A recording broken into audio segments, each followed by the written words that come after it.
Live broadcast. Hello, internet friends, comrades, and everyone else. We are NSP, New Civilization Project, here at Boise State. We've got a lot of people here today, which isn't typical. Not that you can see. Not that you can see. It looks like there's 3 people, but there's actually a lot of people here joining us for our discussion today of Kill All Normies by Nagle. Now, for those who did not do the reading, or for this purpose of this discussion, there was also a short 45-ish minute documentary that we shared on Facebook, which pretty much covers the basics of Kill All Normies, some of the important information that is in the book. So, really quickly, let's say our names, because there are some new faces, new people who have not been here. There's some people off camera who you might be hearing occasionally, who you cannot see right now, but I'm Anne. I use, my pronouns are she, her. Say something else. And what do you want me to say? I'm an nice cool motherfucker. I have my ICM pin right here. Sick.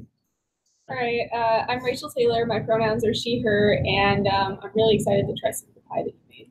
Oh, I made pie. Sorry if you're on the internet, eat your own pie and just pretend I made it. So I'd share with you if you were here in person. Okay. I'm Robert Bratley. My pronouns are he, him. I'm excited to try vegan pie. Yes.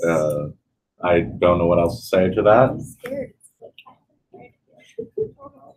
I mean, I have respect for all vegan food because even though I'm not vegan, I had to cook vegan once, and that was not easy. It's like, oh yeah, milk and eggs and all the things you need to make good baking, or at least theoretically need to make good baking. No, you don't have that.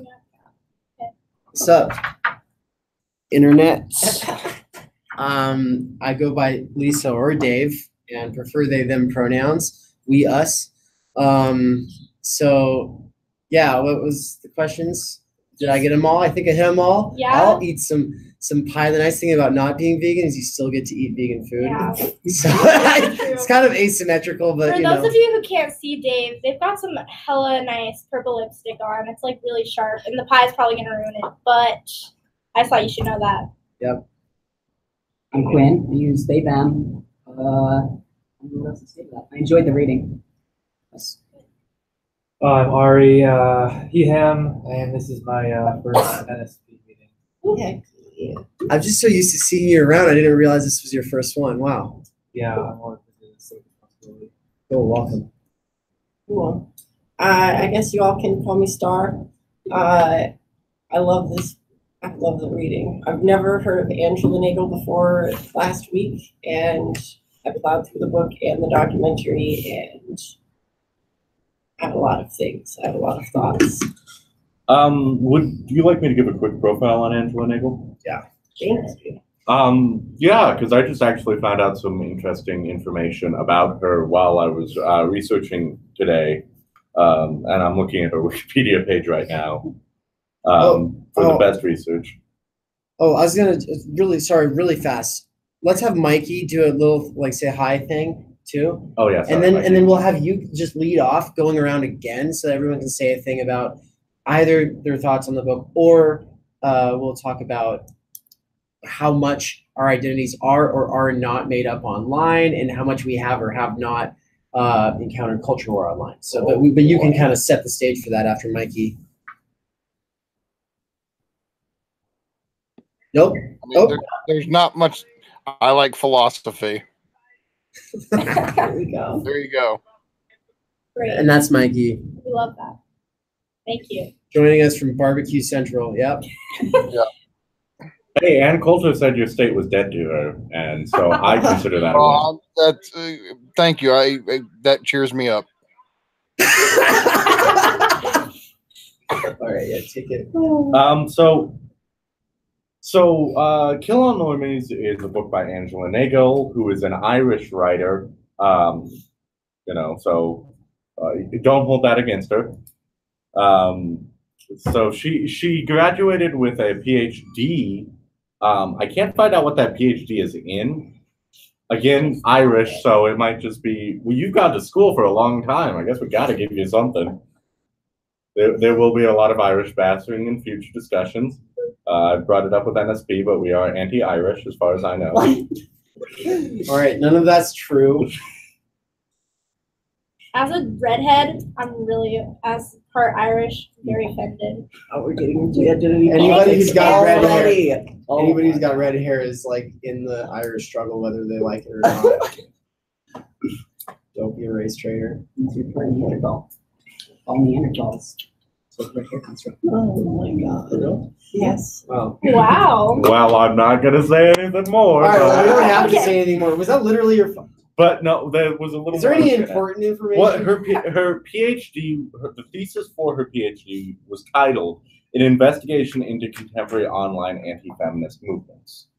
I'm going to speak a little personally on my thoughts on the book. I think I haven't read the book itself, but I have watched the documentary. I actually watched it with Dave back at a DSA meeting. That's right. And I think that I like the book for when it comes out in 2016, because 2016 was kind of when we're trying to figure out what the alt-right was and where it came from, because it kind of just sprung up on a lot of people. And, you know, I think even people who were aware of 4chan and Reddit and all that were surprised that you actually had people in the streets, you know, who were calling themselves Nazis and chanting about Jews, but also using all these internet symbols. And so I think Nagle does a good job of codifying it. In the years preceding, the book definitely has earned some criticism that I think is rightful, that I don't want to bring up just yet. And so whoever would like to speak next is welcome to. Yeah. You had some questions you wanted us to answer. Yeah. So I'll just kind of like reiterate what those questions are. So actually, some of us were out in the quad. How many of us? Like 4 of us were out in the quad this week. We had sheets of paper and we were asking people what they think of when they hear the words. And then there were a few words and we were mixing them up at random, kind of just feeling it out.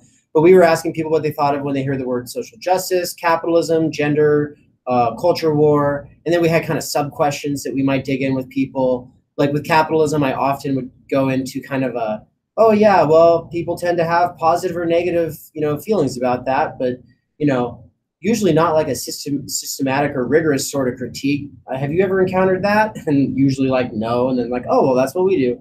Or try to, promote through our club. And so it was kind of like an outreach campaign. But the answers to social justice and culture were all really interesting. And I thought it'd be cool if everyone here kind of got to answer the questions like, okay, so culture war and identity online. Do you have much of an identity online? And have you been affected by culture war?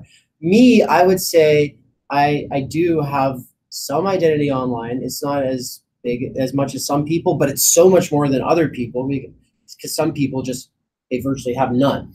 And so it's kind of like I feel like I'm surrounded by people who either have a lot more or just like so much less or like none. And I guess culture war for me, I felt like I was just a normal person, and then one day I was like running into like people calling me names for things that I didn't realize were problems, kind of like what gets described in the Kill All Normies documentary. I had encountered it a few years before that, but I will say though that I basically quit gaming before Gamergate was really a thing. So I kind of saw it all happening, but from far enough away that I didn't really care too much. Can you parse it down, the question a little bit more? When you say, do you have an identity online? What are you asking specifically? Well, that's a good question. I don't know. Do you live online much? Like, would you say a lot of your friends are online? Would you say that your politics, your theory, your conversations about these things, your friends are mostly online or have been? That's kind of where I'm coming from. But you can obviously go wherever you want to with that. So make it your own. Yes, I do. My identity is almost entirely online. I consider it like I say IRL to mean outside of the internet, but I consider that to be more my real life than IRL. My politics have definitely changed on the internet. I was just like a Bernie supporter before I started using the internet heavily. Since then, radicalized, of course. So yeah, that's basically it. And I have been involved with the culture war to a degree. I was active on Reddit when the Donalds started getting big, which is one of the largest places for the alt-right grew. And that was like the beginning of my political awakening too, seeing the rise of fascism basically on the internet. And transphobia and all that, combating all that on the internet. I've spent too much time arguing with transphobes on the internet.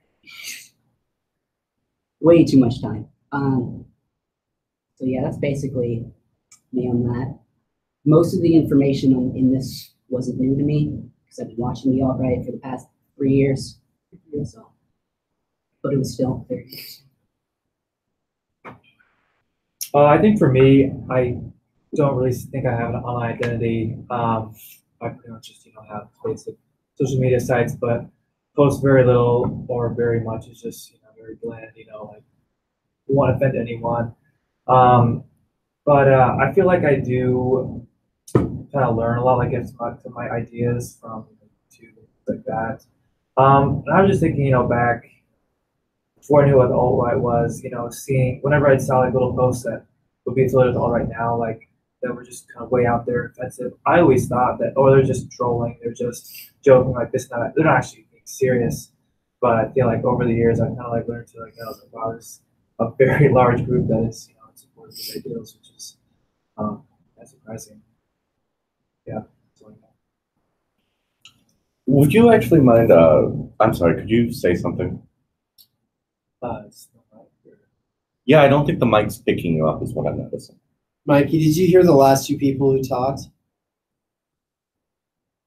Yeah, I did. Okay. Okay, cool. It's just not as much. Yeah. So I have sort of, I kind of live online in the same way that you said, where like I've been, before the term alt-right was even coined, I was keeping tabs on people that are now like thought leaders in that whole shenanigans. Mostly because I started to see friends at the time, was just like a boring libertarian. And I started to see friends go down this really bizarro train of thought, and it led them to very strange philosophical places where like people who suddenly used to identify as libertarians are like suddenly wavering on the free speech question, and suddenly redefining the word violence in ways that they are accusing the left of doing themselves, and openly associating with people who have a history of associating themselves with the KKK, with the what's the term of the Aryan Nation? The Dominionists, the Christian Dominionists, John Birch. with the John Birch Society, with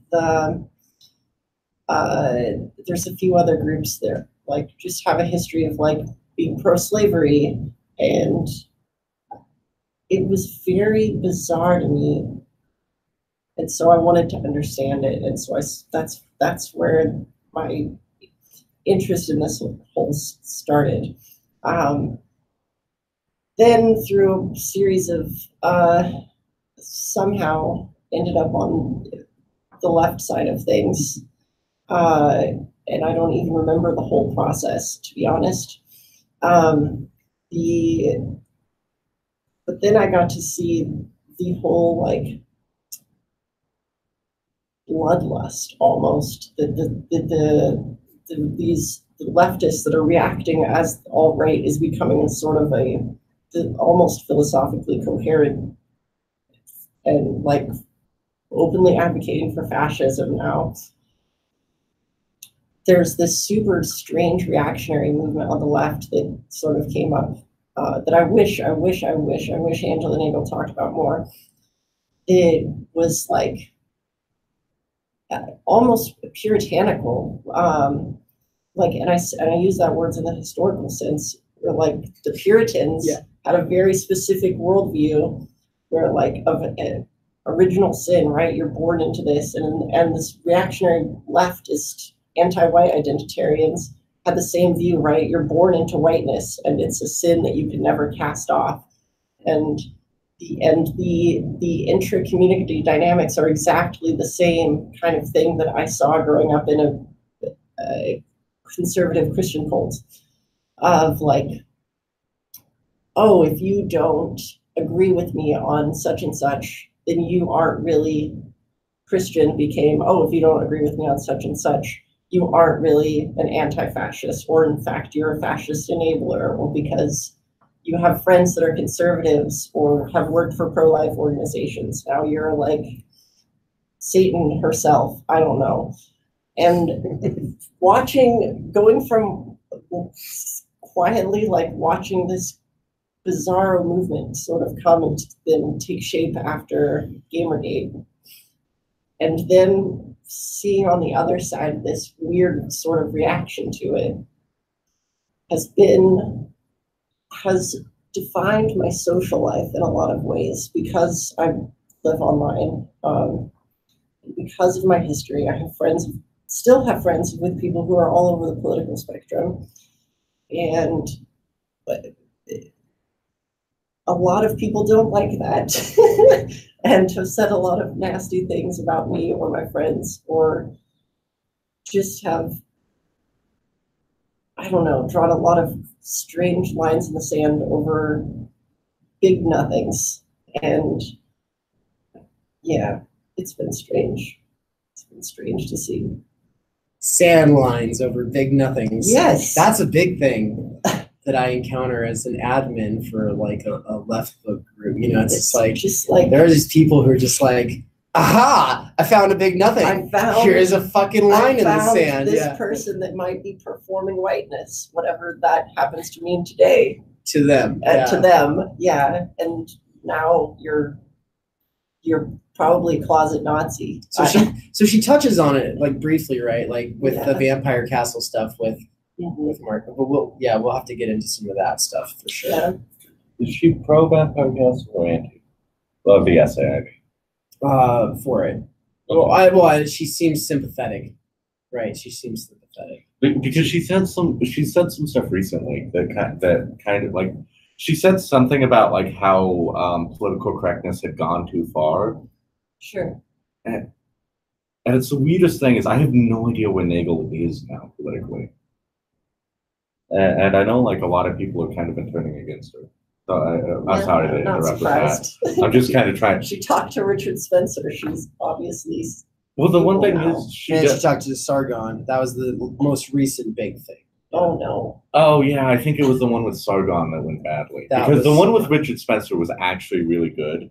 Because in the end, she like catches him like in this conversation. Yeah. Where he's just like, "Oh, we're just gonna make a big fuss out of this, even though we don't really give a shit." Yeah. Let me give a quick because I was actually talking about the format of this earlier with people, but like so these are meant to also be useful for random people who find them on YouTube, and so like I think what you did by introducing Nagle was a great idea, and we'll do the same thing with Spencer because he's a major player who reappear in the actual unpacking of the text, but basically he's the face of the alt-right, and he's the most serious, unironic, young, clean-shaven looking Nazi you'll see who's an American. Yeah.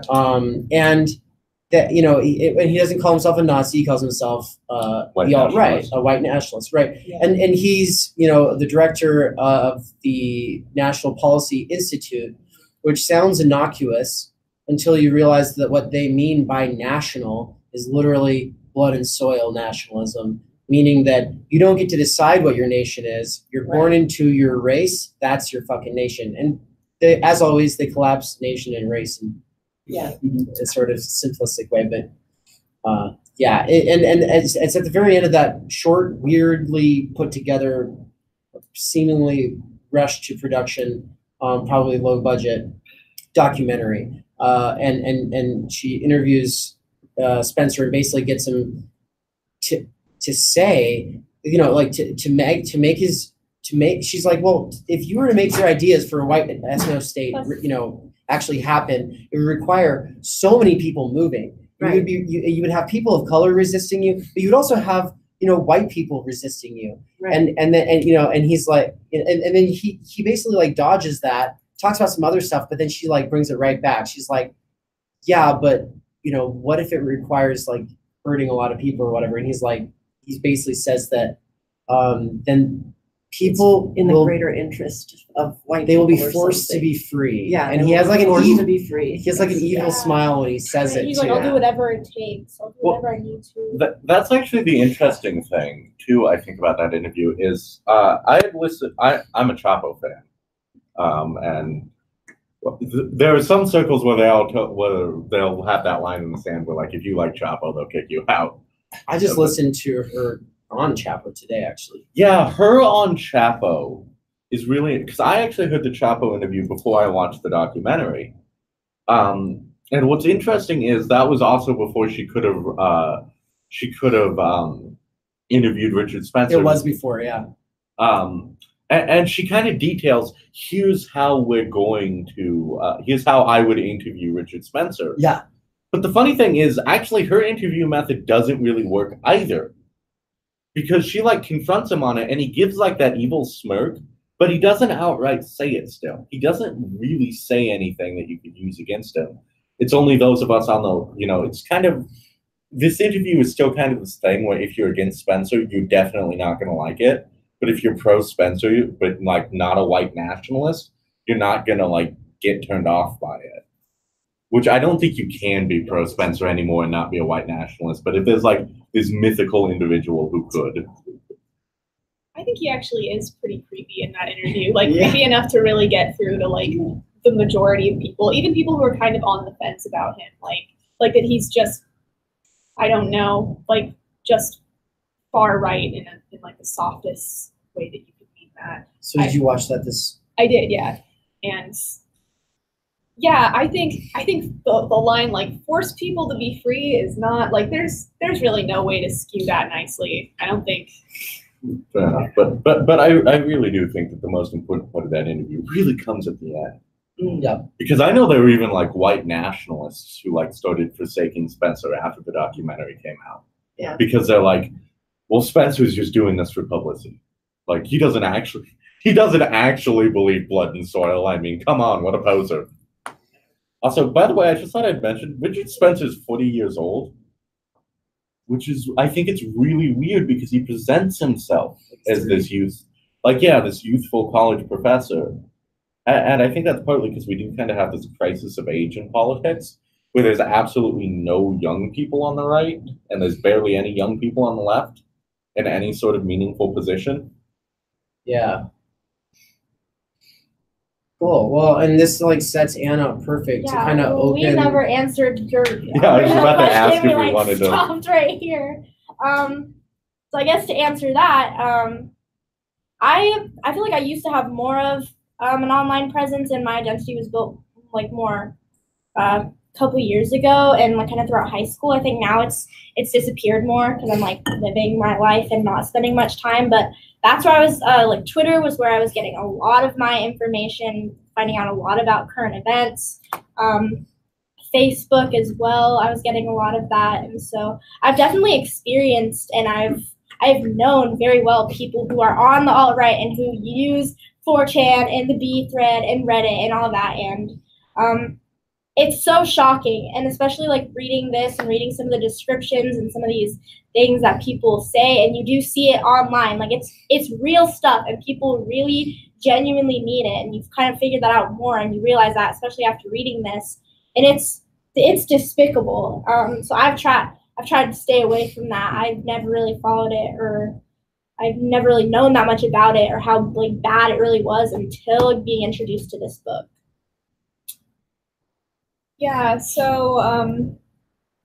I don't know. My good friends in middle school, they were all kind of into gaming and stuff, and so that kind of translated into like being on Tumblr and that sort of thing. So I had like this really tight knit group of friends who were very into identity politics, and then at the same time, one of my very good friends during high school, we were very close, and he was very in the 4chan side of things, and I don't know.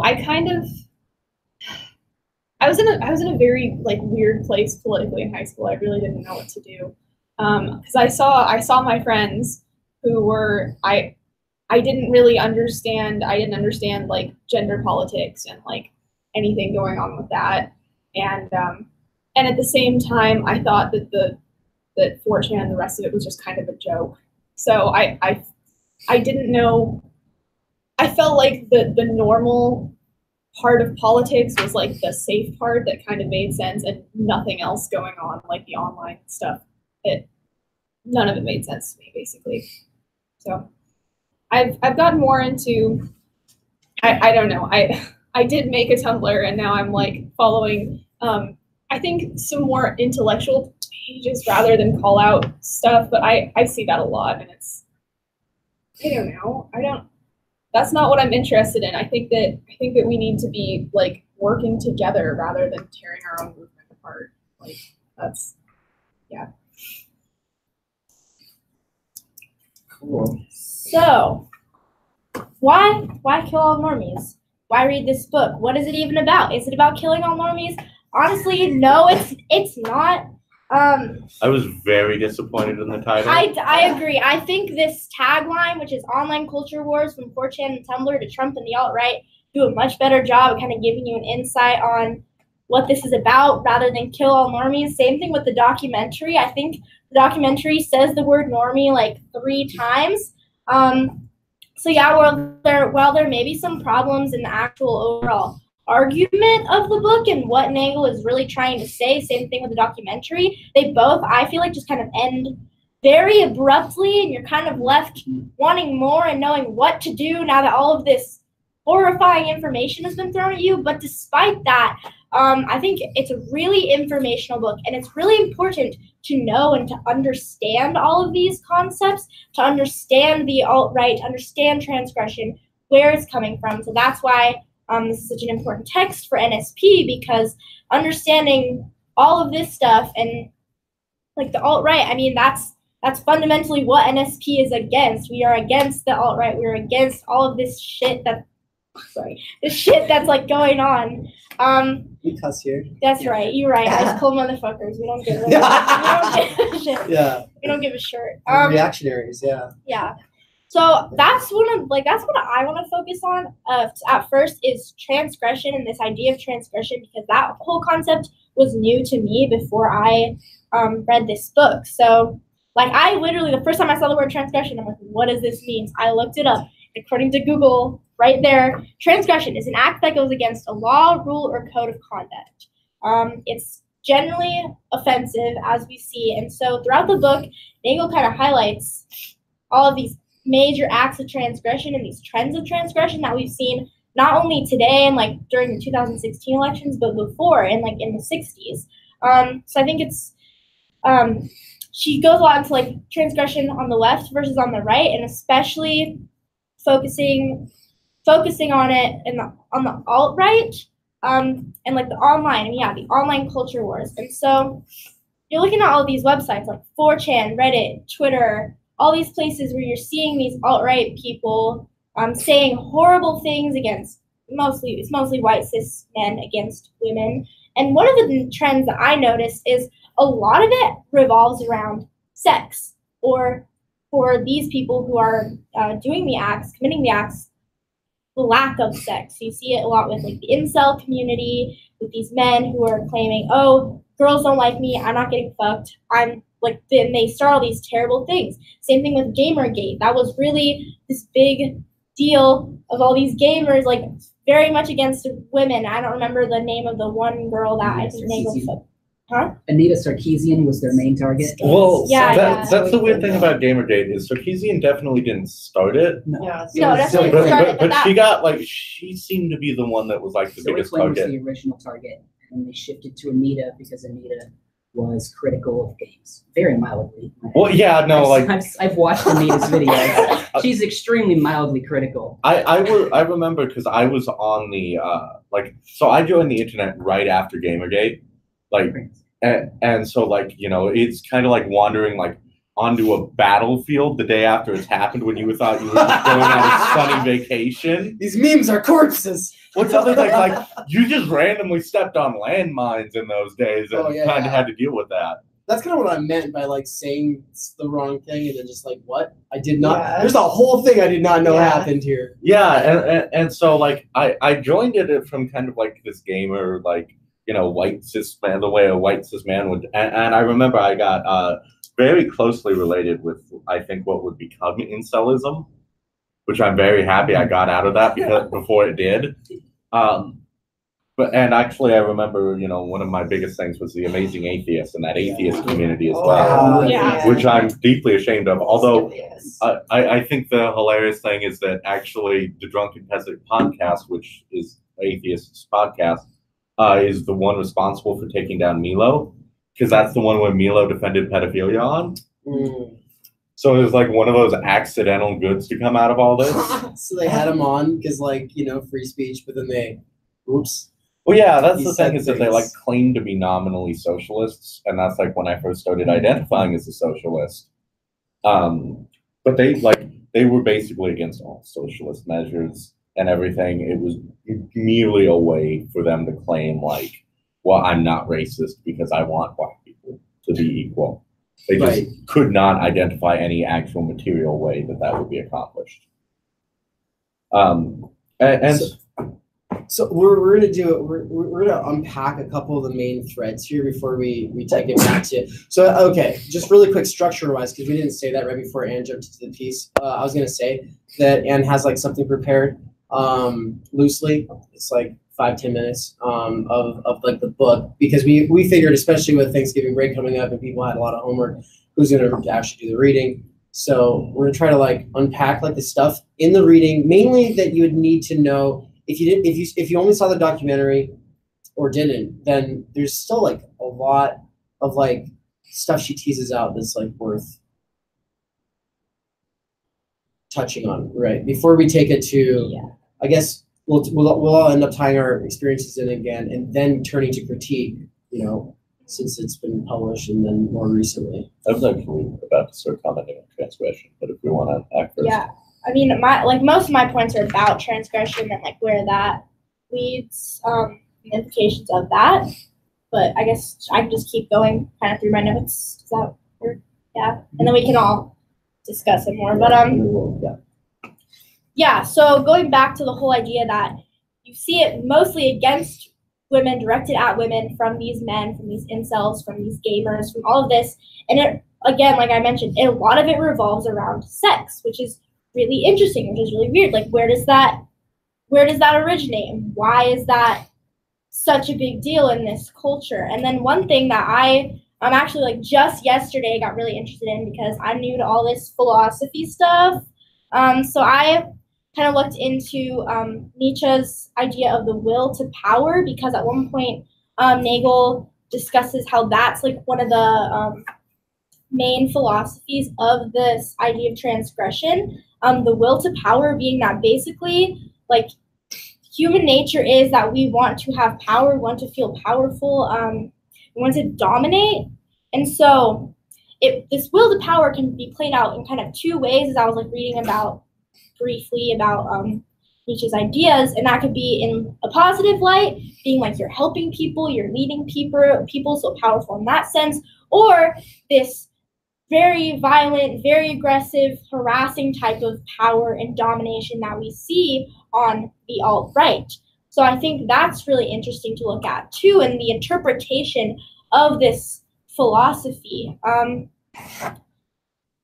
So like Nietzsche, again, is one of the many thinkers that's being channeled by this alt-right culture.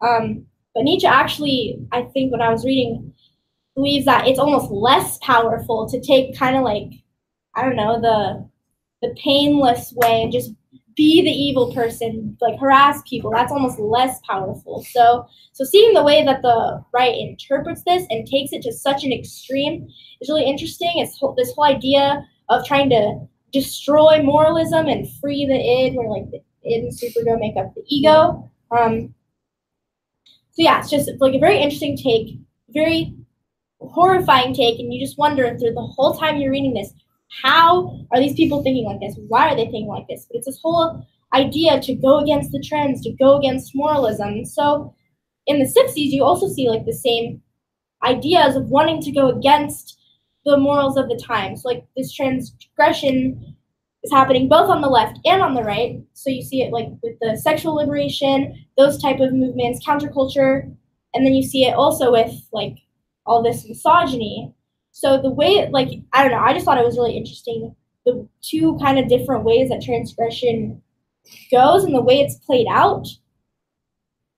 But they're so different. And right, and if you put it in like a thesis form, right, then transgression was, I think that she basically says that it's something that was mainly a left thing, right?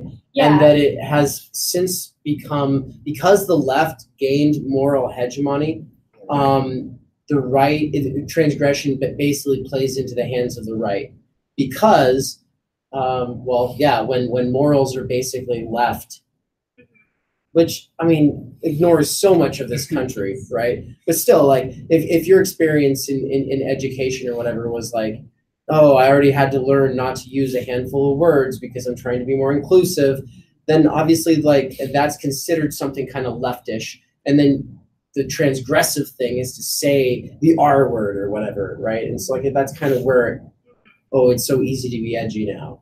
Right?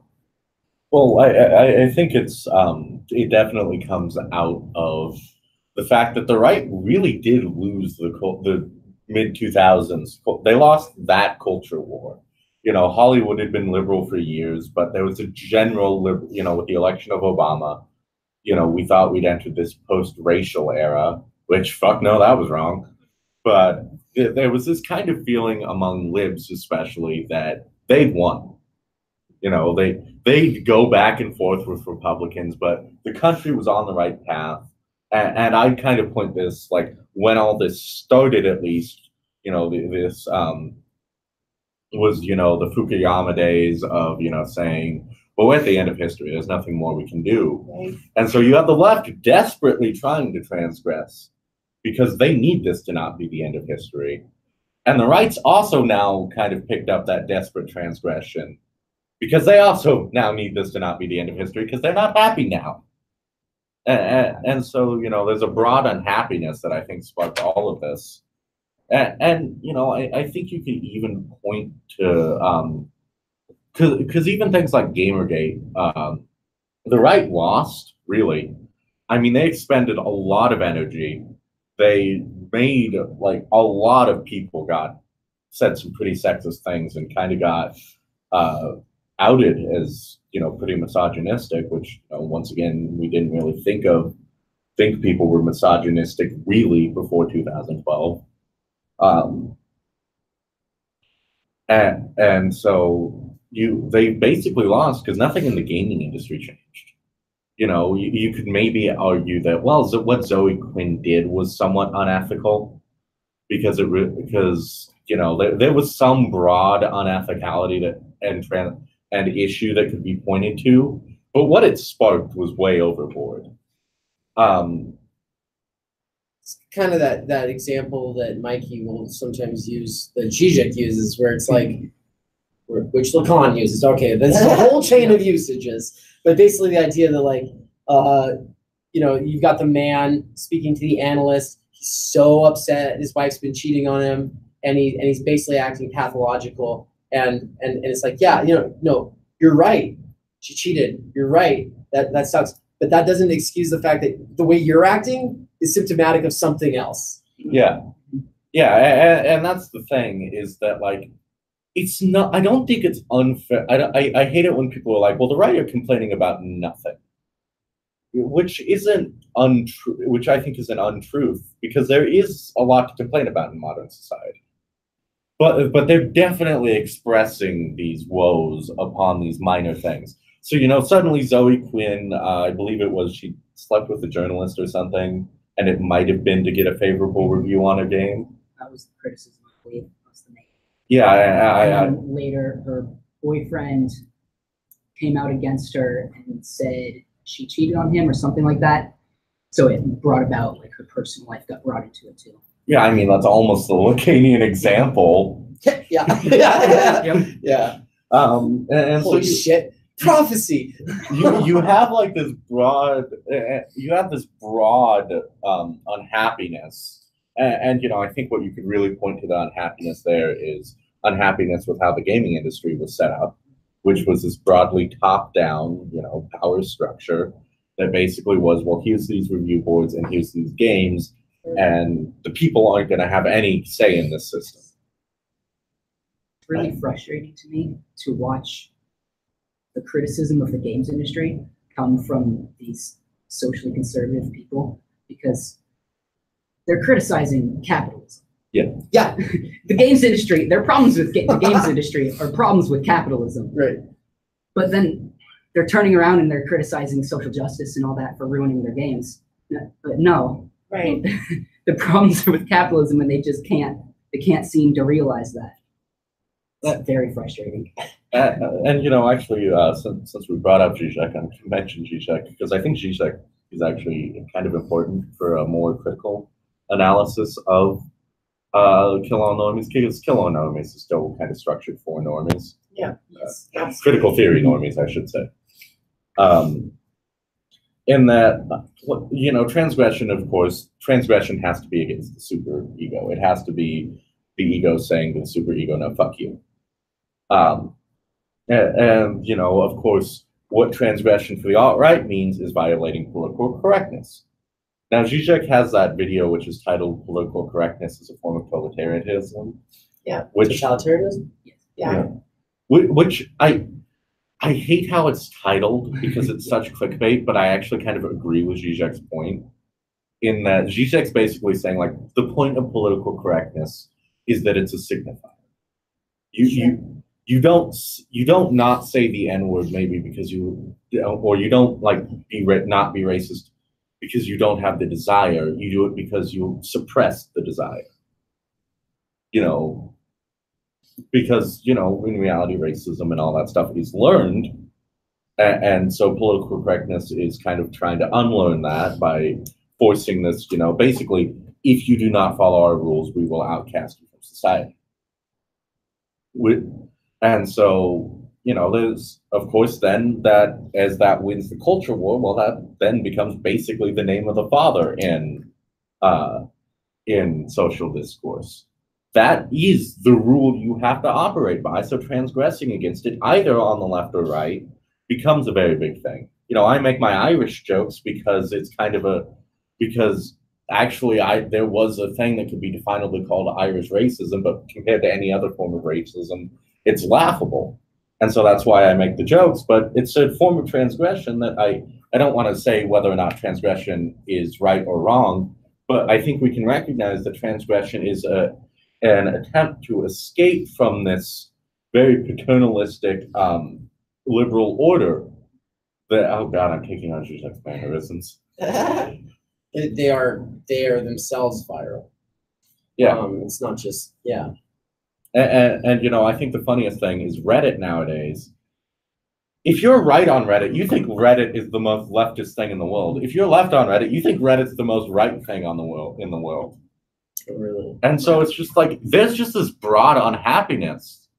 And, you know, the neoliberal order can't justify it. Why? You know, that's kind of why Hillary Clinton lost, is because of all this. And so you've got this broad unhappiness among a group of men who are starting to lose, they're starting to lose the comfort. And they recognize that. They recognize that the world's getting worse and that some way or another they're not going to be able to enjoy the comfort they think they deserve. And they're not going to be able to sate their desires as they previously have. So they decide to transgress in an effort to destroy this order, but that transgression starts to become a normality in its own community. In the Donald, I don't even think it's transgression anymore. Of course, it's, you know, broad transgression, but to post a racist thing in r/the Donald, no one's surprised at, and no one's really going to judge you on. If I see you're a Donald poster, I already don't think highly of you. Well, and it's just, you know, I have a feeling for where like that kind of discourse could be just from having like played WoW for 9 months, like way back when, and like, you know, it's just you work and you work and you work, and then you play some games sometimes, and when you play games, you shoot the shit, and shooting the shit that you're shooting, I mean, or that you're doing is like kind of like that same kind of shooting the shit that you're doing if you're working construction with a bunch of other fucking dudes. It's toxic, but it's so normalized that, and it's just like, I don't know. And then you're off work, right? So you're taking it up a level higher than that. So I just imagine that, and then I imagine that with memes, right? And then, I mean, I was shown, like, I had a friend who lived on Reddit who showed me the Donald, and like this is like 2016, and I remember just being like disgusted. But let's talk a little bit about like in the book some of the ways that how the internet, how a bunch of memeing comes out onto the actual streets as people wearing armor, body armor. How does that happen? And what does it look like? What are some examples in the book? Excuse me. Gaius Volt is the most righteous cause in the world. Sorry, I had to get my irony in there. I do love Gaius Volt. Examples of what? Sorry. How the internet, how what happens on the internet comes out into the real world, right? Like it throughout this book. Well, like the very first chapter talks about the whole Harambe thing that was happening, and I think Nagle almost argues that like that was like the beginning where we really start to see the online culture coming out into like real life. We saw Harambe got like what? How many votes for president in 2016? Like a lot. Not Like, enough. but not enough. But like too many, you know. So if you're gonna do a write-in, Harambe is a I still encourage She- everyone to she- pick Bill Haywood. I think chapter 1 is called From Coney 2012 to Harambe. And, from and hope the, to Harambe. from hope to Harambe. Yes. Right, and the idea is that like Coney was like this viral video about, you know, child soldiers that was supposed to get basically it pulled at your heartstrings and made you want to write a senator to go intervene in like a different foreign war, you know. Yeah. And I mean, I remember watching it, and I wasn't very politically active yet. I think I was like leading libertarianism for something more socialist, you know, maybe. And that like I remember thinking, oh my God, like this is crazy. This is so important. And it was like a really well put together like campaign, right? And her point is that there was this sense of hope for a little while on the internet that like, wow, we could like really start affecting some major change through the internet. But then like the organizer for Coney like went on a manic break, ran around naked, like the whole campaign like fell apart, and then like just the internet kind of just spiraled out from there, and like no one's really taken it very seriously as a vehicle for positive change, but we have seen it as a way of like potentially pushing the Overton window left or right. And so, and that's something we have to talk a little bit about, just because you can't talk about culture war without talking about the Overton window, because the idea is that you have like normies in the middle, but the middle is set by what? Where the parameters are. But who sets the parameters?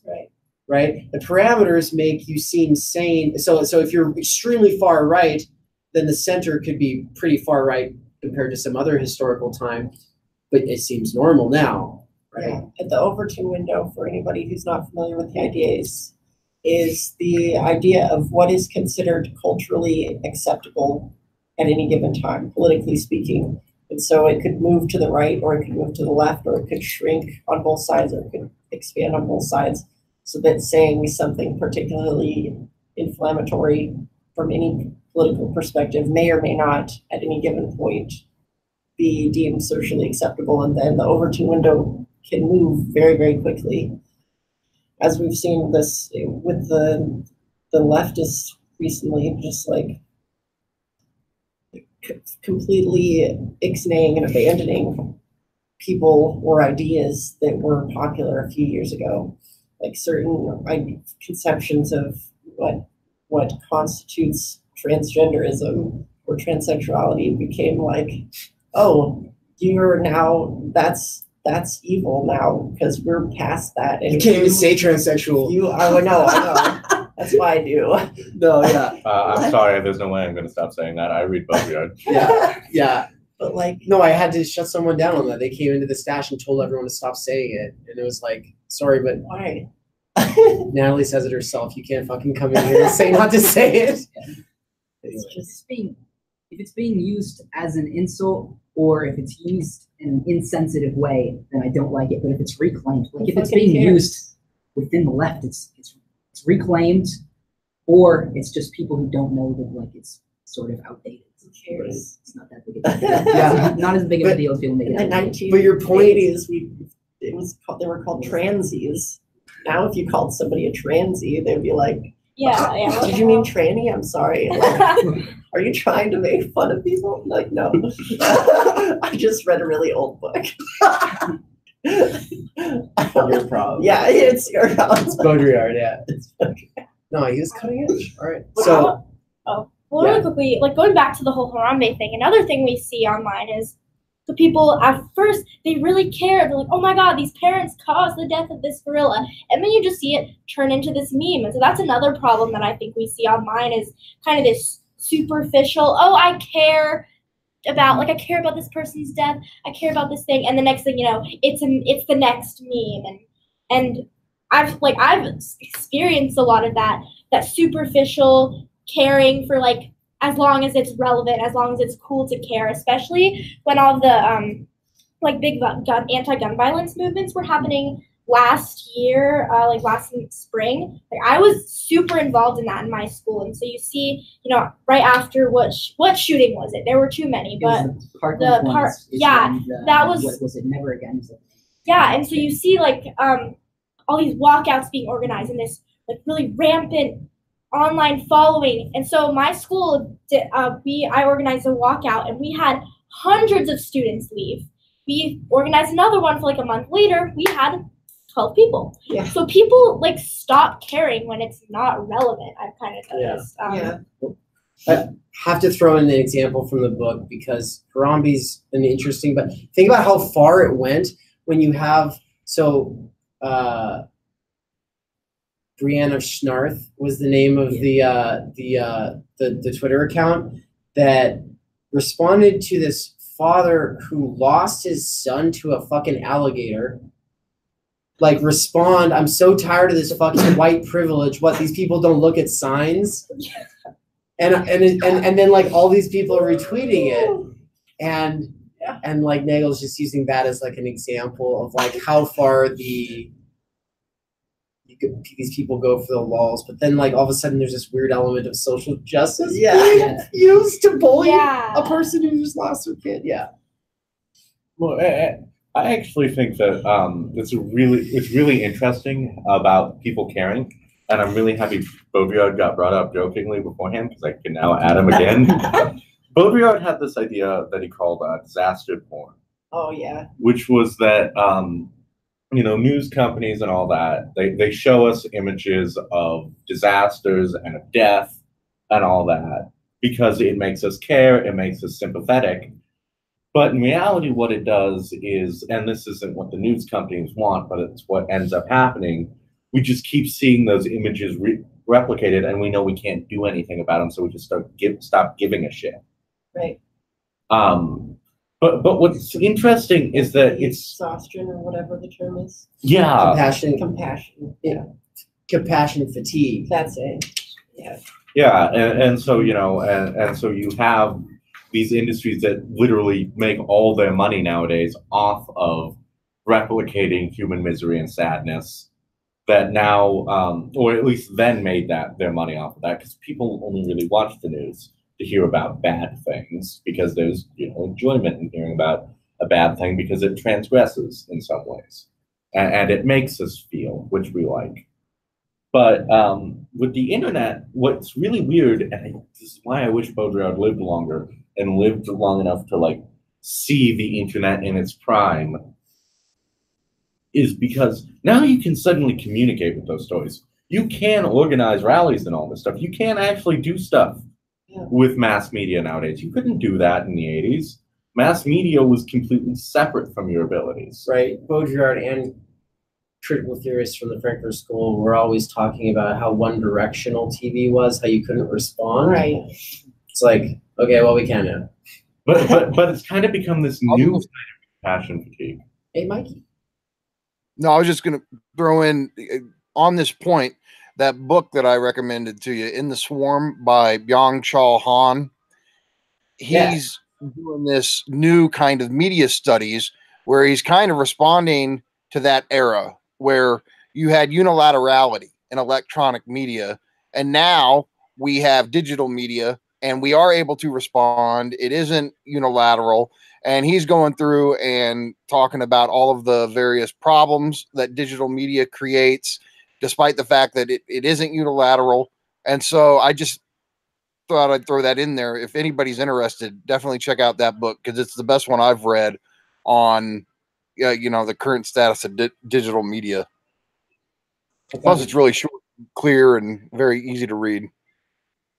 Mikey said it's a prime example of how we should be writing if we want to teach this stuff.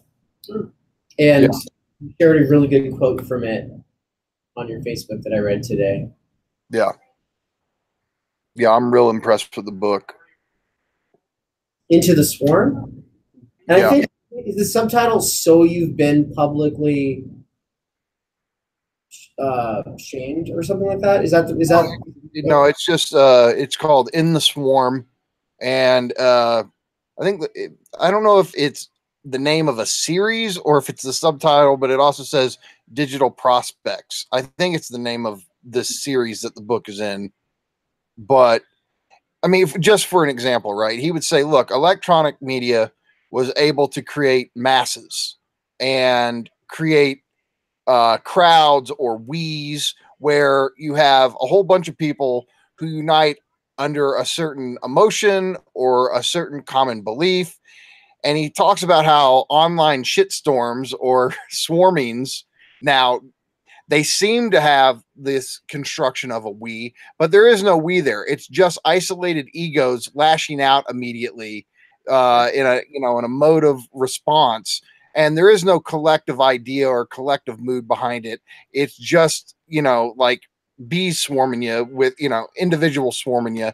And his point is that digital media doesn't allow us to produce an actual collective mass in the way that electronic media did. So it's just, he's just doing a media study of our current situation.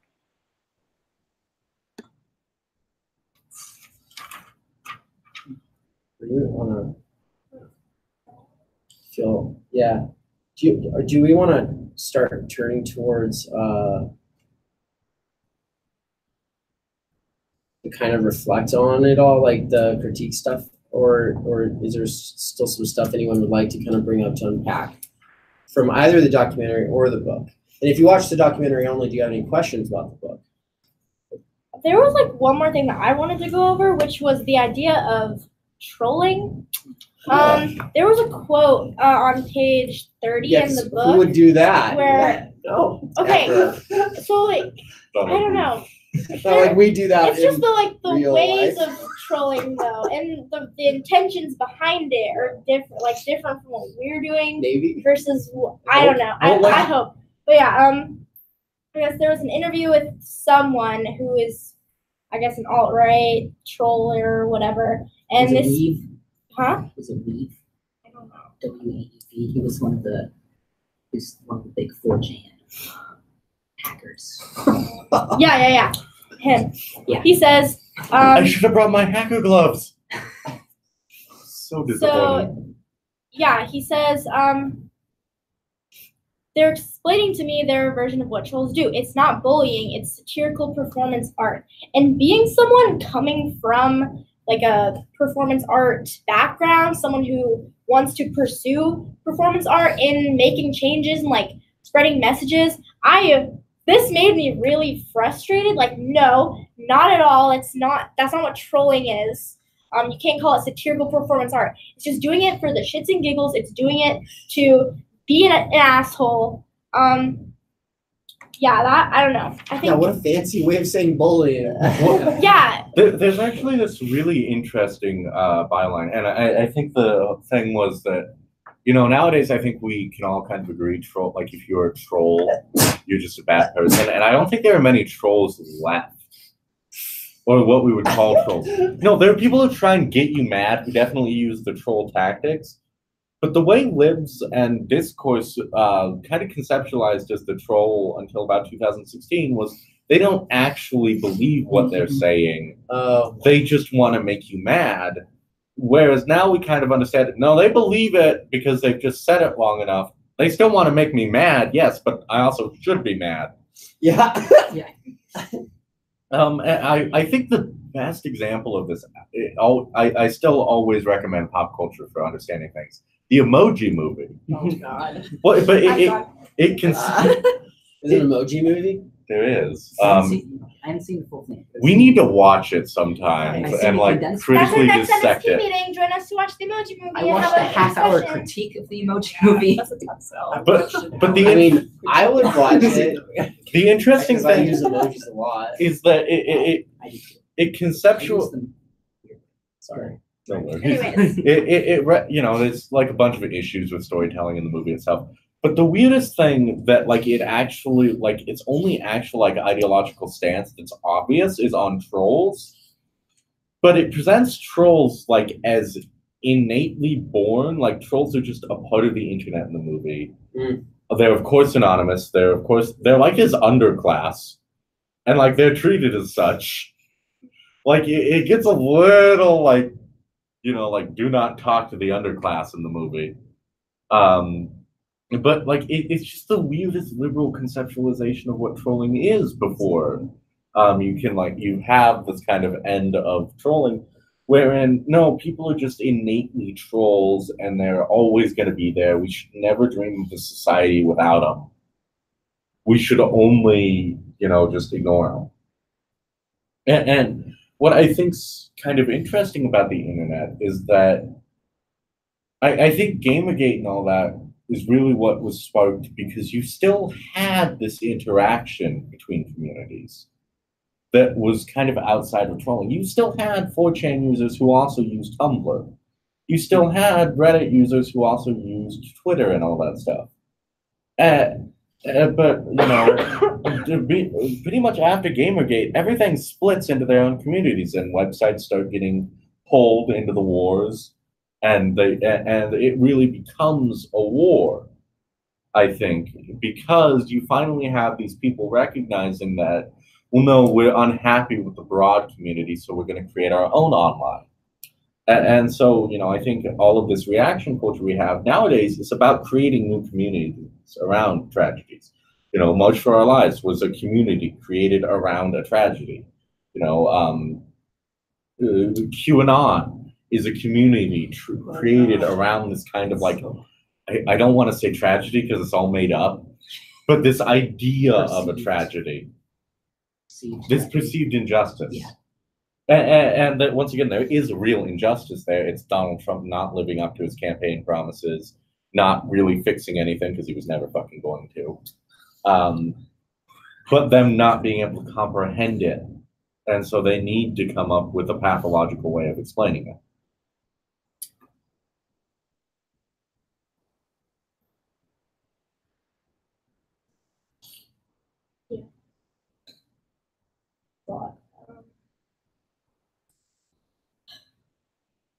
Is it so? I mean, about trolling, I don't know.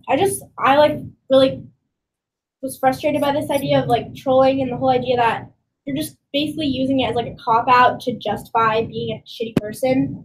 Well, it basically would be like if I slapped you and I was like, I'm transgressing the norms. And why are you not okay with my performance art? It's like, It's just a joke. Yeah. because you're harming people, fuckhead. Yeah. And so I got, because just thinking about what NSP is doing, what we want to do, got me really thinking in that specific line when they're saying, no, it's satirical performance art. And so like you were like, oh, is that what you made? Dave made a face. It's not, and what we are doing is satirical performance art because there is an intention, like it's invisible theater. I could get into like theater theory, but there's a theory by a man, the last name is Brecht, I don't remember his first name, who like talks about the idea of invisible theater and using theater kind of unknowingly to the public to create a message. Sure. And so yeah, to call trolling this, there's no message other than to share your hateful ideas, to like pretend that you're being funny, just to be like I said, to be an asshole. So yeah, I think it's totally a cop out, and you see it like again all throughout all these online platforms with all the transgression. It's just what they want to claim is trolling. Oh, we don't mean it, but no, like fundamentally and like culturally and systematically, like yeah, you do. That's kind of what your whole platform, that's kind of what the whole alt-right is about, but they just claim, oh, it's a joke, the left can't take a joke. Right. It's a new form of dog whistling, which dog whistling, if you don't know, is when you say something that could be perceived more innocently, but people who know what it means. So like, trying to think of some prominent ones. When you complain about thugs or inner city thugs, we all know that you mean working class people, and you typically mean minority, POC, working class people. But we know that at this point it's like barely even a dog whistle because everyone knows that. But there's the benefit of the doubt there. It's like, no, they mean criminals. They don't mean people of color. They mean criminals. It's trolling is just a new form of that, where they say, oh, we're just joking. We don't believe this. And so, you give them the benefit of the doubt at first. You're like, oh, okay, well, they're just joking. They don't really believe it. But the people on their side, they know that they believe it. And they're like, yes, we agree too. The same thing we saw happen on the white power symbol. Oh, Yeah. Where it started as this thing. It's like, look, we're gonna convince you that the OK sign means white power. And they did it so much that now it does mean that. But like, there's still the benefit of the doubt that it's such an innocuous thing that there's still the benefit of the doubt. It's like, we don't know. We don't know for sure. Hey, Matthew, welcome to the Google Hangout. We muted you just so that, because there was some noise coming from it, but feel free to unmute yourself to interject and join the conversation at any point you feel you'd like to. We've basically spent the last hour unpacking the book, but also doing a lot of just kind of talking about our general own experiences online and how it ties into the book and stuff like that. So welcome. Thank you. Thank you. Yeah. So, okay. So why, I wanted to say a couple of things about why I think this book matters before we tear it apart. And I don't know that anyone here has like been sharpening their knives just because they have a personal vendetta against it. There are people online who do. I encountered some of them just today. But I've been following Douglas Lane on Facebook for the last couple of years. And so ever since this book has been released, it's been getting harsh kind of criticism coming from both the left, the right, far or near to center, it doesn't matter, for a variety of reasons. And there's like these plagiarism attacks. Turns out Zero Books doesn't give a fuck about, it's not an academic, they don't care if basically it's more like continental philosophy in general, where it's like, if it's really essential, then you can cite your source or whatever, because it's essential to the conversation. But generally speaking, a lot of that stuff doesn't matter. Whatever. Okay. Maybe that's a criticism, but then there's like the bigger ones come from either the alt-right, or people who get lumped into the alt-right that are really mad they got lumped into it, or or the left, and the left that gets angry about it are generally speaking, like claim, they'll say things like Nagle hates queer Tumblr. Nagle takes the whole like all the different kinds of gender that was being passed around on Tumblr as a joke. She takes that literally.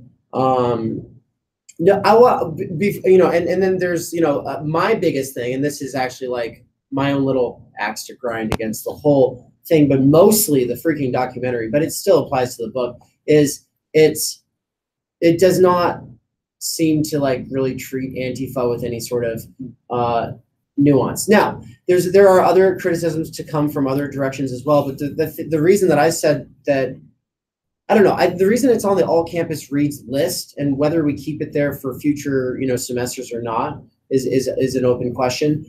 But it seems valuable just to get, so when you have like a group like NSP, and what we're doing is critical theory in this century, it seems kind of important that we have a conversation where we kind of get on the same page with like, what the fuck is the internet, and how are identities formed on it, and how does the left's kind of norming and storming online come into play with like how we sit around in a circle and like have conversations here.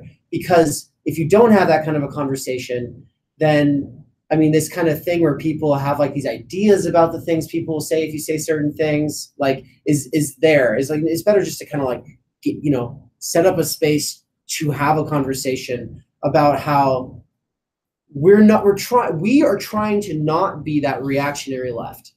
We are trying to not be rad libs who pretty much are totally fine with neoliberalism, except they use capitalism as a bad word, but they don't know what it fucking means. And then they learned some privilege calculus in middle school, and now they use that to silence people whenever they hear something they don't like.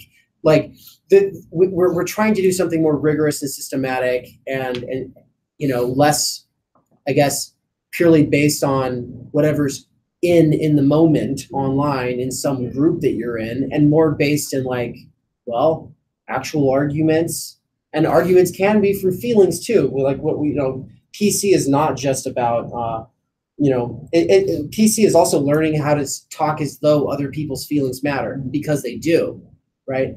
But does it go too far? And so Angela Nagle says it goes too far. What does she mean by that? Well, partially what she means is that fucking people are blowing her up for having had a conversation with Sargon. And she's of that bent, as well as like Zero Books in general, that these kinds of conversations are generally good. They give the left better visibility. So long as we hold our own well in those conversations, it gives the left better visibility, and it helps people who are in the sort of trapped in certain kind of toxic communities online, gives them a kind of like way out. We might say exiting the vampire castle. Precisely, and I take that actually very seriously too, because that was written, so that essay was like written a year or two before Mark Fisher killed himself. Okay, yes. And it sucks, because like when he wrote this Exiting the Vampire Castle, one of the things he says is like, he sees these people do these shit storms, these dumpster fires, these call outs, where they're tearing people apart over like, yeah, sure, maybe this person said something in bad taste, and like they should probably like, maybe even retract it or something, or learn from this lesson or whatever. But the thing is like, there's no room for that. There's no room for like that conversation, because you got people who basically just want them to like, leave the public forever, get offline. You have no business to be here. And so what does it mean to not be reactionary? What does it mean to still be a transgressive within healthy limits? That's kind of like what I kind of wanted to be able to make sure that we touch on while we deal with this. Yeah. I do think she was unfair in her discussion of trigger warnings and safe spaces. I think, triggers are a real thing. I think she was on the quote that I highlighted for that was, trigger warnings had to be issued in order to avoid the unexpectedly high number of young women who have never gone to war claiming to have post-traumatic stress disorder. I thought that was extremely unfair. War is not the only way someone can get post-traumatic stress disorder. There's other forms of trauma. And then also triggers aren't exclusive to post-traumatic stress disorder. Anxiety and the like also have their own triggers. I think that trigger warnings are important. They're not a way to, they're not coddling. I don't think they're coddling, which is the usual criticism of them. They're a way, they're self-care. That's the right's framing of it, yeah. It's trigger warnings are self-care, so you know what to expect going into that discussion, and if you think it's going to be too much to you, you can sit it out. Right. It's It's about consent. Yeah. At the play that y'all were at earlier that I unfortunately didn't get into, there was a big sign at the entrance to the box office that said this play contains 2 instances of a fake gun going off during the play, which obviously has historical reasons for them saying that, but also like, hey, just so you know, don't panic. Like the woman behind me freaking jumped out of her skin. It was amazing. Yeah, she was like, yeah, it was crazy. She scared me. Yeah, it's like startling. But by the way, we call them content warnings now. Get with it. I'm just kidding. No. Well, she's so behind. What I would point out with Nagle, and I think bringing up her understanding of trigger warnings and triggering is kind of what I think mine and Zizek's issue with this kind of liberal post of political correctness is that it's just a signifier for no fucking reason. And that's what a lot of trigger warnings, especially with libs, are. Yeah. They are not actual attempts, like in the debate community, they were trigger warnings. But they were not attempts to actually warn your opponent of something like this case may contain rape, because in theory, if your case contains rape, that means your opponent should be able to say to you, don't use that case then. But in reality, it was either you can forfeit the round if you don't want to hear it, which is its own implicit threat, or it was, well, I can't get in trouble for saying this. Where, it's basically this empty signifier. Well, what you just described is far from empty. What you I should say, it's actually polyvalent. It's got many different ways that it can be used, and that you can actually use it here I'm performing wokeness at the same time that I'm abusing the rules of this game. I say empty in that it can maybe empty is a bad word, but disconnected signifier in that it's gone into the transorbital stage where it no longer needs to have a sharp definition of itself, but rather can exist in many forms. And I think that's my whole problem with the book is she just looks at these signifiers but refuses to acknowledge where they come from. So she looks at this alt-right, but she just doesn't have any class consciousness with it. There's no understanding of these are primarily middle-class white cis men. She'll say, she'll give that profile, but she won't say, what are the conditions under capitalism that it's put actually them in the state of mind? documentary and in the books, and actually the only leftism that she has is an orthodox Marxism. She's got no intersectionality. She just has orthodox Marxism. This is why Doug Lane and her get along so well. Well, but I don't even like her orthodox Marxism all that much because it still doesn't understand, impending climate change and how that affects class consciousness. It still doesn't understand how class consciousness is affected by this kind of stagnation. I think it's aesthetical at a certain point too. It's no longer class consciousness. It's no longer Marxism. It's no longer a post-Marxism, but it's just an aesthetic view towards transgression that you can read Georges Bataille or something like that, and you look at how eroticism and romanticism are tied back to these identities of white communities that are actually, they actually honor the conqueror. They honor Julius Caesar. The SPQR, Roman, widespread Roman, destruction of lots of different white cultures that were existent in England or Germania at the time, lots of different tribes. So what those cultures refer back to are actually something of, some weird relic of, wiping out a culture, actually. But it is an ultimate act of a repossession of transaction and transgression from these communities in the 60s, like hippies, who were just fucking each other and taking lots of drugs, and they claim to have some sort of you know, collective sense of a pacifistic belonging and a communal belonging, which eventually the transgressive apparatus was then used by these, you know, people on the alt-right. So it's not about it is about eliciting a reaction. It's ultimately about eliciting not a political reaction, but an aesthetic reaction. The same thing when you look at a painting, you know, the same response that you have to that. It's not so much of a process of democracy or anything resembling something political, but totally within the artistic domain. Are you saying? Yeah, can you clarify a little bit? So, are you saying that Nagle is using an aesthetic argument, or are you saying that that's what the left kind of? I feel like that's what she's using an aesthetic argument to frame some collapse of strategy or a collapse of tactics and kind of a practicality of tactics too. She's saying those things no longer work. And what didn't work for the left in the 60s it seems to be working now for the right. And I think that's a point that she's making that separates it from something where it's, you know, really tied to a Marxist or even a post-Marxist doctrine. I don't feel like she's operating in those categories anymore. She's operating in aesthetic post-Marxist categories.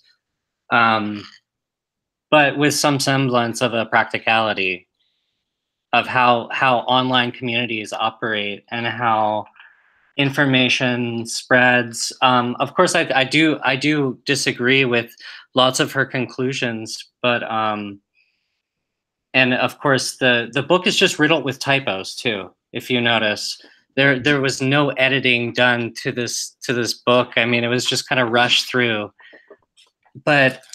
In a certain sense, it's more aesthetics than politics. It's definitely a lot of. I mean, it's. I feel like she never. I don't know if she had a very explicit audience. It was said that this was like to normies, then it was said this was like critical theory normies, and I'm like. It definitely isn't to like the leftists. It's not to the SJWs, but it feels like what she's trying to do is say, hey, don't be too crazy out there. You know, we have a lot of struggles to be worrying about, and that these petty ones that we've been focusing on are making us look like fools, right? Right. Like, it feels like that's theirs. Like she is kind of like saying this to the left, but at the same time, it feels like she's more trying to. I don't know who she's trying to say that to, actually. Oh, well, I think I'm gonna rephrase my critique in that I don't think it's an issue in that she doesn't have one particular ideology. I think it's that I can watch the documentary or other people can read the book and not come away immediately knowing what her ideology is. Exactly. I mean, the conclusion is like 3 pages, and it doesn't actually I feel like doesn't conclude her points very well. The documentary, like there is one sentence and then it's done. And yeah, so it just kind of leaves you like, okay, yeah, you just threw a lot of information at me. Yeah. Now what? What do you want us to do? What are you trying to say? Yeah, and it's not that kind of unsettling. It kind of reminds me of reading a history book. And that's why I argue the book's still important, is because we don't need to go burning every history book once we get like in power. Because like actually a lot of history books are fine as long as you just add supplemental material. But so there's just you know, today when I was just refreshing my facts, trying to find out some stuff about Angela Nagle, I found an Economist article from August that quoted her. That was like how the far right's populism is influenced by the internet, and like once one thing about that was like, this is from August. Way to go, Economist. Right on the mark. This definitely was not 2 years ago. Right. But it was also like, this article was like broadly like anti-democratic, which is kind of the Economist's, shtick nowadays, is that actually people are idiots, just trust the market and trust your neoliberal overlords. That's always been the Economist from the get-go. Well, there was a time there where they were classical libs. I want to touch back on that. So like, I guess I feel like I have a better sense for what her politics are from watching interviews where she's more expressed, and then like watching. I've read like some of her Jacobin articles, and so she's kind of like one of these people who's like, yeah, the patriarchy has its remnants now. But if you, as a feminist, think that's like the big thing we need to be worrying about, like you don't realize how bad neoliberalism is for women, and that is like the thing that we need to be focusing on. That's kind of what that's straight up like one of her articles in Jacobin. So that's kind of where she's coming at. She's always kind of pushing back against the intersectional people who forgot about a systematic and rigorous critique of capitalism.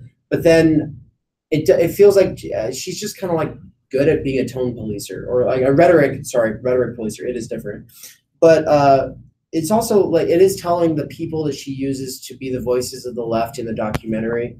I mean, the fucking voices of the right are like Mike Cernovich and Milo and Spencer and all them. But the voices of the right or the left, she actually introduced me to some of them, like Adolph Reed. Brianna Joygrave from Current Affairs and The Intercept, Amber Lee Frost from Chapo, also writes for, I think, The Intercept, or something like that. And like 4 other people, a handful of journalists as well. Like, and she uses Adolph Reed and Brianna Joygrave, both people of color, both coming from a more Marxist bent, for like 3 or 4 minutes there, to have this whole conversation about how identity politics becomes like this whole, we're just stacking up poker chips. They basically use poker chips instead of saying oppression Olympics, but they're talking about oppression Olympics, where basically the person with the most marginalized categories or whatever, gets to be the most authoritarian person in the room. Yeah. And everyone has to cede to them. Yeah. Which is useful if nobody wants to learn anything, and because you don't have to learn a whole lot to learn that. Yeah. It's a very basic model. You can teach it to 5-year-olds, and then you could just do left book for the last few years, right? So I felt like the moment there is useful, because like these aren't just like edgelord people of color, like like the right will use, to come out and say something. Like no, they're just like real Marxists who are like, yeah, this is kind of, but it also still at the same time saying it's still important that we teach people about privilege, like still not dismissing that, which is, so I'm just saying that I appreciated that part, and that like I feel like it gets us towards where she's coming from with her politics, because she also cites Adolph Reed a couple times in the book as well.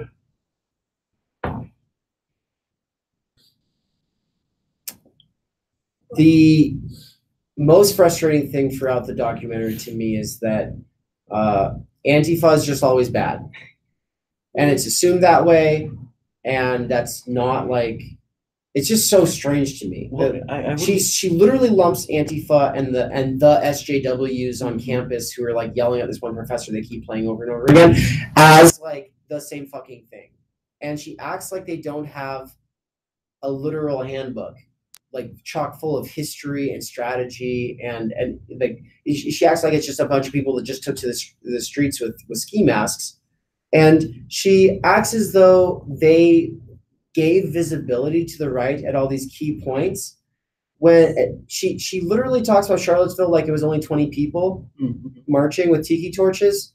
Well, she lets Cernovich say that and then go uncorrected. When, a bunch of fuckboys with tiki torches, 20 of them. Yeah, well, we can ignore that because it's fringe. Fuck you, Cernovich. That was actually like, I think 200. About 200. Yeah, it was about 200 people. And if not for Antifa the next day, and one of them literally like, probably not on purpose, but like giving her life for the resistance against that, I don't know that it would have only been 20 people to show up the year later, and it was only 20 people to show up the year later. And also, Richard Spencer literally stopped his fucking nationwide tour, not because she interviewed him, but because of Antifa. Yeah. And so he said it was no longer fun anymore. Yeah. He was Favorite so worried quote that it was no longer funny. And people will also try to own, or try to give the right, they're like, oh, the left was never able to stop Milo. They just made Milo famous. And then it was actually the right that buried Milo because of the pedophilia stuff. But it was like business and how expensive of a liability Milo is ultimately what buried him, because it would cost $33 million to bring him to UC Berkeley. That's not about free speech anymore. It's about neoliberalism. It's about saying, no, this is not worth the cost of platforming this person. And that's because people protesting is a cost you have to factor in now. And so that's another success on the part of Antifa. So she doesn't. Yeah, I think that I'll add this, and this is just a rumor. It's unsubstantiated, and I'm not going to say who I heard it from. But I've heard that Zero Books was in a very tight financial spot when they decided to publish this book, which is why it's very not edited. The sources are very wonky. It was timely as well. I think they rushed it for the timeliness factor. Yeah, but it was basically, it needed to be a hit. Is kind of and I think understanding everything we can say about, well, it's not explicitly ideological, which is an issue. I think it can kind of all be understood in this, it needed to sell well. And so it was kind of designed for this broad audience that might not be against Antifa, or that might be against Antifa, and that might be against all these things. Because at the end of the day, because I remember when we watched it with DSA, we didn't really give up on any anti-Antifa thing at the time. We kind of were thinking, well, she just doesn't really understand Antifa, probably because it's documented it was made before like Antifa really changed anything. So, it kind of becomes more clear now that it was probably a conscious omission to not mention Antifa that much. Because I don't even think she's anti-Antifa. I think she just kind of treats them like ineffectual idiots. She completely condemned the Berkeley riots, for sure. She just called it a riot. She brought up the videos of Antifa. We don't even know it was Antifa. But she brought up the videos of Antifa beating people up in the Berkeley riots, and then she mentioned how someone was shot, and then she just leaves it there. She doesn't talk about why she pretends that like the riots were unfounded and they were to fascist gathering on the campus. It was an overreaction, possibly, but it was a reaction to fascist organizing. To Cernovich's point, though, about how there were only 20 of them when really it was like 200 at Charlottesville. Yes. The other point is that, like, I heard, and someone can correct me if I'm wrong, but like Mussolini only needed 100 black shirts to get the whole like fascist uprising going in Italy, and then with Hitler it was 200. It was like 200. He just needed 200 loyal people. The March on Rome was a hoax, basically. They marched on Rome. They didn't have the manpower they needed, but they didn't want they bluffed. They bluffed well enough that the hoax worked. Well, that's the most annoying thing, because I think Nagle also kind of treats this movement as still populist. Mm-hmm. When in reality, fascism is very rarely yes, it will generally win like it did in Brazil recently, but I don't think you can call it populist like neolibs love to do, because they love calling fascists right-wing populists. They love to discredit the idea of actual democracy. But there's this. I think in reality what this book shows is that these are these incredibly insular communities that just happen to know how to grab the spotlight when it's needed. Because when you transgress, it's very easy to, I'm a wrestling fan, which, because I find it the most philosophically interesting thing on TV nowadays. Like WWE? Yeah. Right? It's very philosophical. But there was this idea of so CM Punk was this wrestler, and he's this countercultural wrestler, if you can't tell by the name, And so he comes out one day and he gives what's called the pipe bomb promo. And he basically says, well, WWE's booking is bullshit. I deserve to be on top. And he breaks kayfabe, which is what you're not supposed to do. Kayfabe being this idea of this cultural norm that we all follow because it makes our enjoyment of everything better. Now, it actually comes out that he was told to say all those things, and they cut his mic when he started going on about the Be a Star campaign because the WWE didn't want him insulting that. But that rejuvenates the wrestling industry. Like, there were a bunch of lapsed fans that say they come back because of CM Punk's pipe bomb promo. And so the entire idea is that transgression gains attention, and then these insular communities look a lot larger because there's a lot more people engaging in the discussion. There's a lot more people at the riots and at the protests. And because you suddenly have something that isn't the norm. And my God, do people not like the norm? Hillary Clinton, please stop running on, we just want to maintain the norm. Yeah.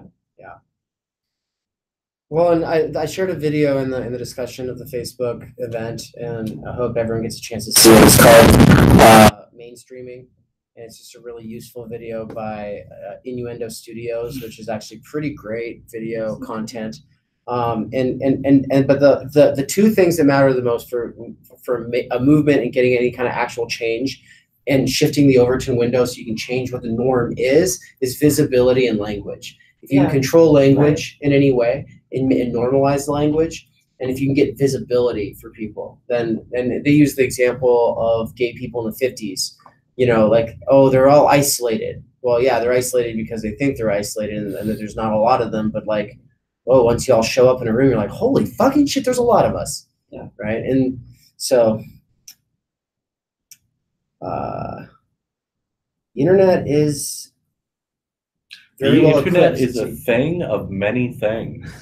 Yeah, word. Yeah, and looking at the time, thank you. We should probably start wrapping up with our closing statements, such as that one. So does anyone have like anything really pressing that they feel like kind of conclude, or anything they want to say before we kind of close this out and eat our pie? Sorry, internet friends. Oh, they already left to go get pie, probably from the store. Yeah, they were getting hungry thinking about the pie. Yeah. I wish that the first thing that I wish this book had more, other than a clear ideology. I agree that that's obviously what's missing, and that's probably why the critiques of the left are not as thorough as they could have been.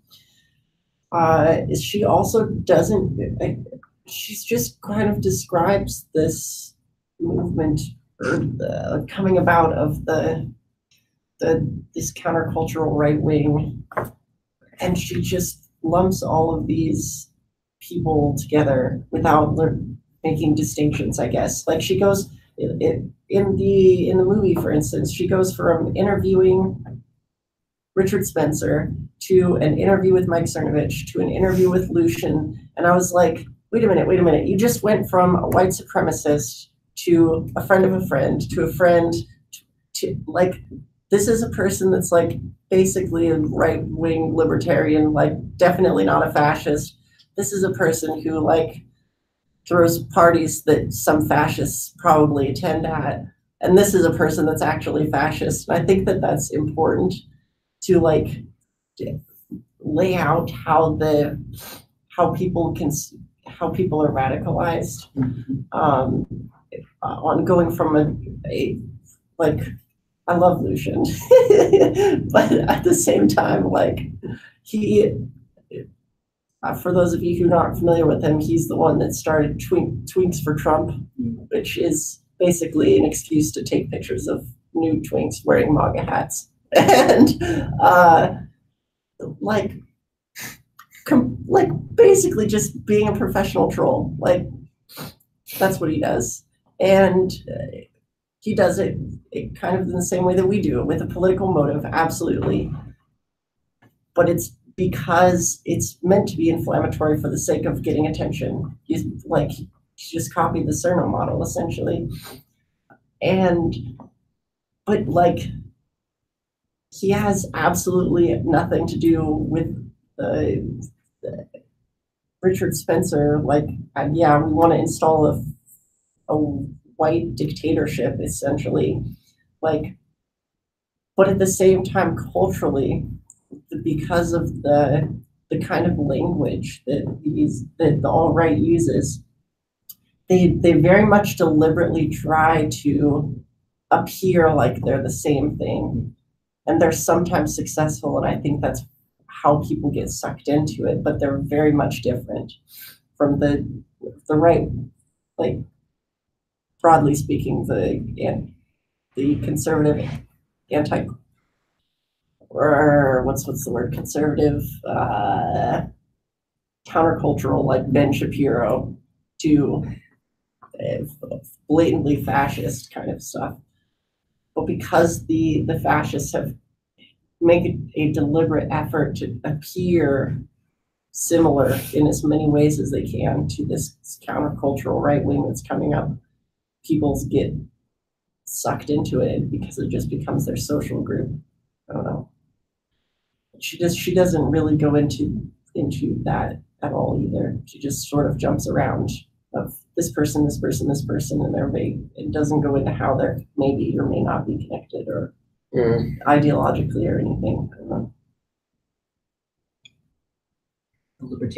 Libertarian to fascist pipeline. Yeah, is like a very real thing. Oh, for sure. I've seen it happen. Well, it should be its I've own seen it happen. documentary. There's a yeah. Chapo quote I use all the time. If you're still a libertarian in 2018, you're dumber than the fucking fascists who were once. Ooh. Dang. Oh, can we share that for minutes? Okay. All right. So I would just throw in also that, like, she at one point she's like, she just mentions that, like, oh, and people who don't think that there's like more than two genders are like bad or something, which is actually a pretty normal belief still. And like I know what she's getting at, because she's trying to talk to normal people and she's trying to like put down their heckles and say we don't have to talk about that right now. But at the same time, that's gender isn't something she seems to care about, and it's like she needs to at least thank Tumblr for like giving trans people like visibility and making people care, regardless whether you like the tactics sometimes or whatever. So yeah, so I think we can all agree that there are definitely some holes, there are definitely some problems, but overall it's still a good text to read and to understand, to kind of be able to, like Dave was talking about, to like figure out that line of how we can transgress but still be not terrible people and still like have empathy for others, and kind of finding that fine line. And so this is like just good to understand it all, I think. And so with that, we're gonna eat some vegan pie. So thank you for joining us for this great discussion. Thank you. Everyone say goodbye to the internet. Goodbye, internet. Bye. Fuck you, internet.